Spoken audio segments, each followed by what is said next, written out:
Welcome back, everyone. This is the earnings report for the 9th of February, and today people will be looking at Meta with a huge drop.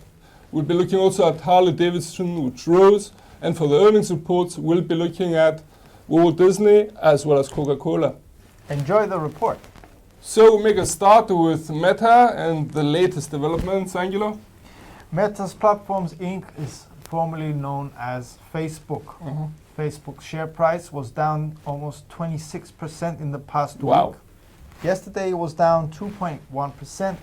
The stock is currently trading at $220.18. Okay. So Meta had a very challenging past week, mostly because of its earnings report. There's a lot of information about Facebook, in our opinion, and focusing specifically on the earnings report for the fourth quarter of 2021. Revenues were higher on a quarterly basis, on a yearly basis, they were both higher, but expenses for the last quarter were higher, which led to the net income for the quarter being lower compared to the previous.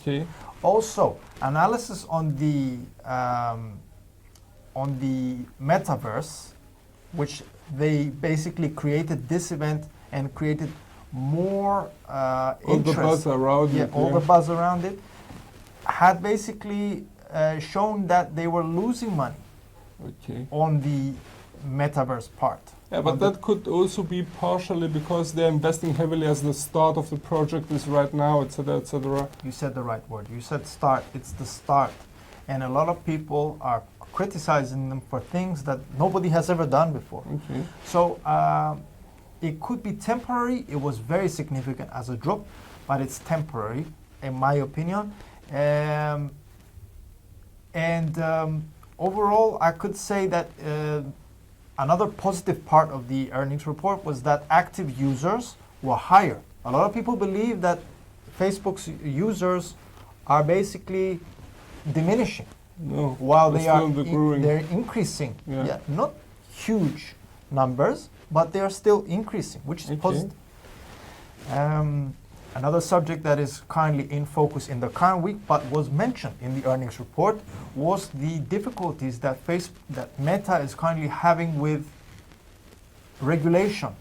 The European ones, right? The European Union. And they threatened that they're going to be pulling out of the EU if necessary. That's going to be a big question, what's going to be happening there. It's an aggressive game between Meta and the European Union. Some economic ministers from France and Germany basically said that we don't need Facebook.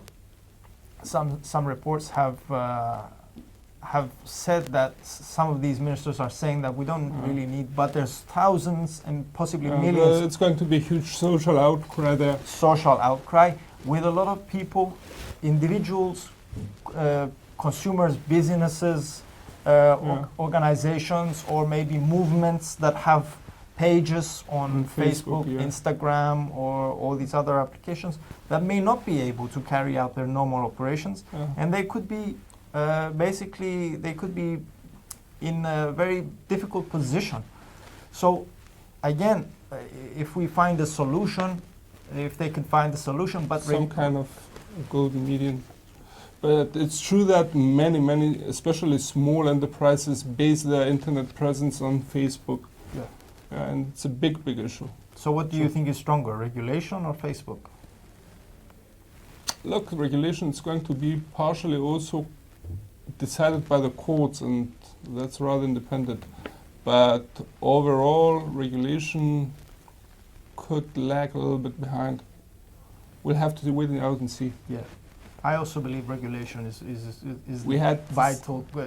the most important part. We had similar contrasts in Australia, if I'm correct, with Facebook as well in the past, and at that point regulators tended to pull back a little bit. It was, but that was because of tax. They were asking basically Facebook to be taxed.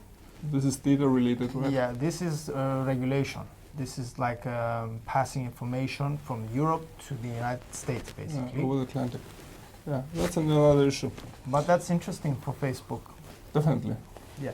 Definitely. And it's not, I don't think it's going to be only affecting Facebook, it's going to be bigger. we may see other social media companies also being affected by these data regulations as well, especially US ones. Okay, so we also have HarleyDavidson, right? HarleyDavidson was also in the epicenter yesterday. Basically a movement above 15%. Wow. Yeah, they had Big one. their earnings release yesterday.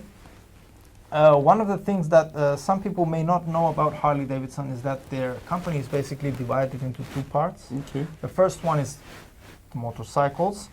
That's their traditional Heavy point, yeah. Yeah, that's their heavy point. That's their most they're popular for that specifically. But they also have a part of the company that is basically financial services. Okay. And they have done well on both parts, mostly on the motorcycle part. However, revenues have increased. They have a strong operating cash flow. Okay, that's important. That was lower compared to the past year, but still, 1 year ago, they created this program that was basically set in place to help them achieve their goals in the long term. Okay. So this program was called, if I'm not mistaken, it was called the Hardwire. Okay. And this was like creating the long-term goals of the company. And it seems to be working, at least for the first year. And keeping in mind that this was also just like 1 year, and the company has basically just started, let's say. They're doing fairly well, and So there's practically, optimistic. the planning for the future benefits are now kicking in, and they're supporting the company, especially in hard times. But to tell you the truth, the comment you made about the cash flow for me is crucial. In financial statements, you know, companies have gone bust despite being profitable, but that was due to a very poor cash flow management. So cash flow, from my point of view, is very, very critical. And on the point that HarleyDavidson exactly has this kind of strength, it's good. Another crucial part is that some of their expenses are lower Okay. compared to previous years, Okay.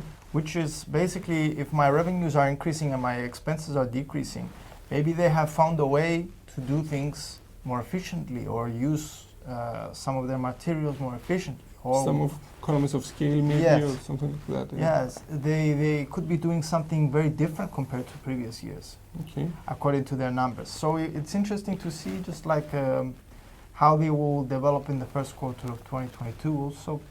But at the moment, they're trading like at $41.73. Okay. Their highest price in 52 weeks was at $52. Their lowest was at 32.13. So they're in the middle. they're in the middle of the 52 There's weeks. still some growth potential here. Yeah. Okay, for the share price, I mean, definitely. Yep. Okay. So the other two stocks that we have is basically Disney, Yeah. that will be releasing their earnings report today. Yeah.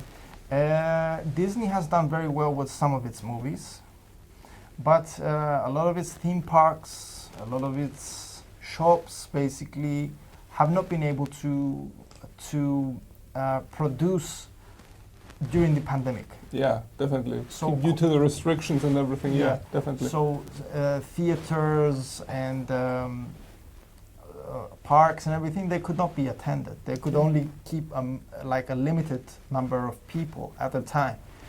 So now with the pandemic kind of Receding, going at a slow pace. and also we are being 2 years into the pandemic, things seem to be better, but it remains to be seen what they will be announcing.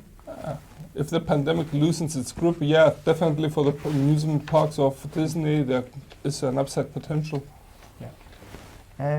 There's a sort of demand for doing things that you were not able to do in the past 2 years. Yeah. People who are going to want to go out, visit such things, Exactly. especially the kids. Kids. That's a separate chapter Section, yeah, it's- that you open right now, but it's very crucial.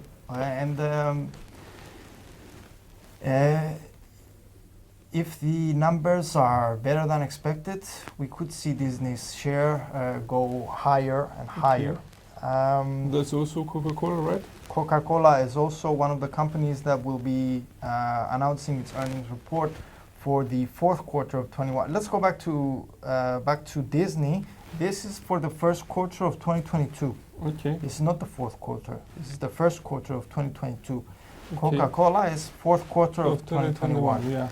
So, yeah, Coca-Cola is currently trading. Both of the stocks, Disney and Coca-Cola, haven't made big movements in the current week. Okay.